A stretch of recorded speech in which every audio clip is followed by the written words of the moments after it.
Also known as the main antagonist of the Stephen King multiverse, Randall Flagg has created quite a bit of trouble across several storylines. While he is famously known for the atrocities he committed in the Dark Tower series, Randall Flagg's appearances extend to other novels such as The Stand, The Eyes of the Dragon, and The Wastelands. Over time, many different actors, ranging from Jamie Sheridan and Matthew McConaughey to Alexander Skarsgård in more recent times, have depicted him in several Stephen King adaptations, often painted as a charismatic embodiment of evil. Flagg also created quite a reputation as Roland Deschain's arch nemesis, and today we shall explore all his villainous acts and tell you all about him. Before we go into our explanation, we have a very small request. If you like our content, please support us by subscribing to our channel. This is a small click for you, but for us, it means a lot. Thank you. Let's begin.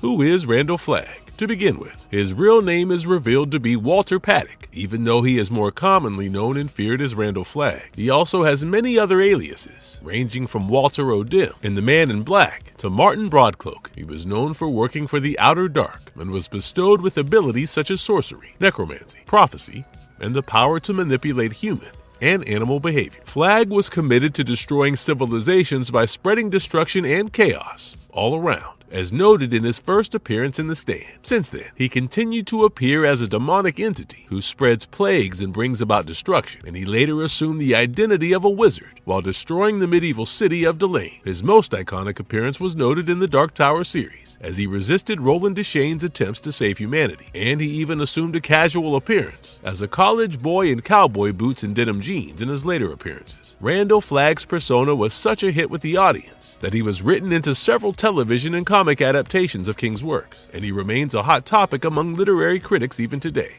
What is Flagg's early life like? At a young age, Flagg was handed over to a mill owner to learn the ways of life, but he soon got bored of this lifestyle and burned down his house at barely 13 years of age. He then embarked on an adventure to find his father, Marilyn, when he was unfortunately harassed by a fellow traveler. This incident left a mark on his psyche, but it did not deter him from his mission, and he continued to look for Marilyn. Over time, his journeys introduced him to a world of dark magic and sorcery, and it did not take him long to establish himself as a powerful sorcerer. He assumed a quasi-immortal status, and some sources believe that he found his father and learned some of his tricks. Many of Marilyn's signature moves, such as forging the Benzo the Rainbow, were evident in Randall's sorcery practices, and he was quite a keen practitioner of dark magic. Over time, Randall tried to stir up drama between John and James Farson by revealing the truth behind James' parents' deaths, and he eventually sided with the Crimson King. Randall also got sexually involved with one of the demons of the Pink Sphere, and he apparently referred to her as his sister.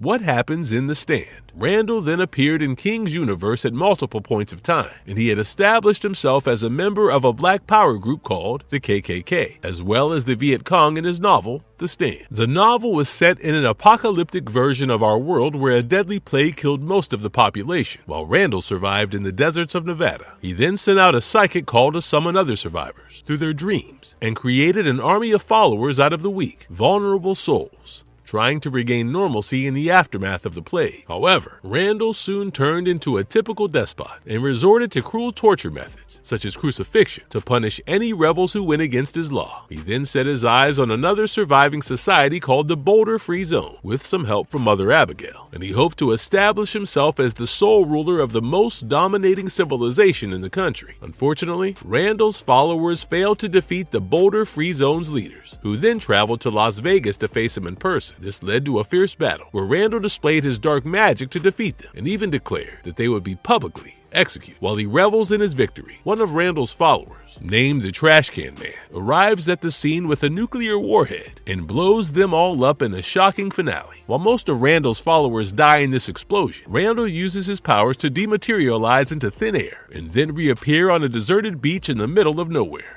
What is Flagg's role in The Eyes of the Dragon? In The Eyes of the Dragon, Randall had established himself as a powerful wizard in the country of Delane. He even announced his intentions to kill the king and send the country into a state of chaos by framing the king's firstborn son for the murder. In the aftermath of the incident, the king's second son, Thomas, ascends to the throne and appoints Randall as his primary advisor. Moreover, he hands him way too much authority over political decisions, and Randall sees this opportunity to wreck the kingdom. While Delane descends into chaos, Thomas eventually builds up the courage to face Randall and reveal his crimes to the country, finally admitting that he had orchestrated the original king's murder in the first place. However, Randall once again uses his powers to disappear into thin air, and he then bids his time until he finally makes an appearance in the Dark Tower series.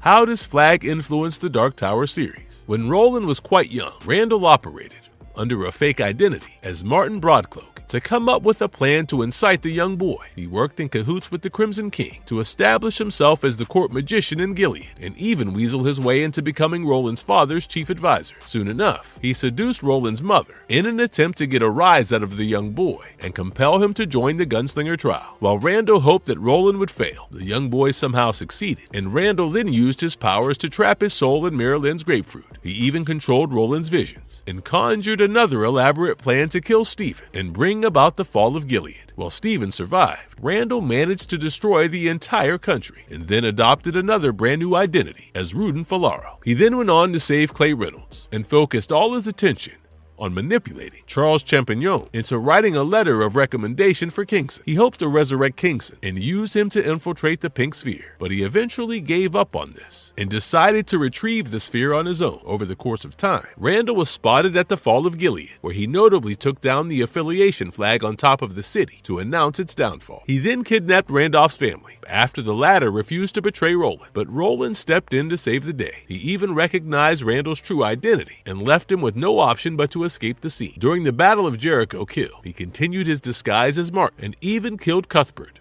Allgood, before proceeding to spit on Roland's unconscious body after assuming that he had died. During the events of the Gunslinger, Randall adopted a new personality, Walter Rodin, or the Man in Black, to evade Roland. However, Roland was determined to keep an eye on his adventures, and he followed him across the Midworld in the Cyclopean Mountains before finally catching up to him. As the two interacted, Randall predicted Roland's future with the Dark Tower with the help of some tarot cards, before tricking him into falling asleep for the next few hundred years. While Roland was trapped in these visions, Randall escaped the scene and placed some bones in his clothing to make it seem like he had died a long time ago. After faking his own death, Randall briefly appeared in a flashback in the series' second volume, where Roland stumbles upon him in a demonic form. In the next story, The Wastelands, Randall continued to haunt Roland in a brand new form as Richard Fannin. He had assumed the identity of a cunning man with pitch black hair, and he even convinced Andrew Quick to join hands with him and put a stop to Roland's attempts to reach the Dark Tower. As the franchise progressed, Roland's crew reached a town that resembled the Emerald City from Wizard of Oz, and eventually stumbled upon a revived Andrew. While they tried to defeat him, Roland is caught off guard by Randall Flagg's grand appearance as he finally reveals his true identity and sits on the throne at the Emerald Palace. This scene was also quite a shock to readers, and King had built up the suspense across several short stories before revealing that all these demonic entities were various alters of one main antagonist, Randall Flagg. Randall then congratulated Roland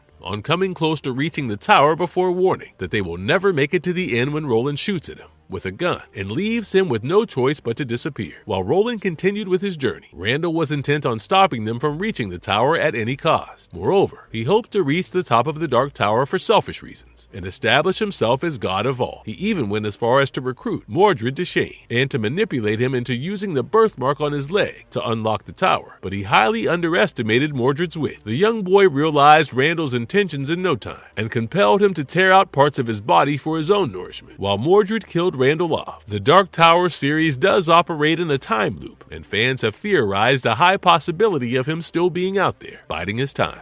What is Flagg's legacy in the King universe? Stephen King has himself talked about Randall Flagg as his most impressive evil creation, and he has appeared in at least 9 of his works. Besides this, Flagg is often mentioned under different aliases in his other writings, and some fans theorize that he was the dark form that appeared at the end of The Long Walk, and he allegedly died in the Dark Tower series. These theories also hint at his presence in other works, such as Children of the Corn, where he appears as he who walks behind the rose, while other fans believe him to be Carrie White's biological father. Flagg has left behind such a legacy that King once even likened him to Pennywise, and he even talked about how he created Richard Ferris's character as one of his aliases. He also has been mentioned in The Mist, wherein Mrs. Carmody's character was supposedly manipulated by Flagg, and he was left behind such an imprint on our minds that fans cannot help but find parts of him in most of King's other works. Marvelous verdict. And with that, we have explored Randall Flagg's most popular appearances, including the Dark Tower series, as well as some of his more underrated crimes. Given the nature of his crimes, years. There is no doubt that he remains to be one of the most terrifying villains in the history of pop culture, and King truly deserves all the praise in the world for conceptualizing this evil entity. We hope you enjoyed exploring his story arcs, and we would love to hear your thoughts in the comments below. And if you liked our content, don't forget to leave a like and subscribe to us if you haven't already. Have a good one and be safe. Thanks, everyone.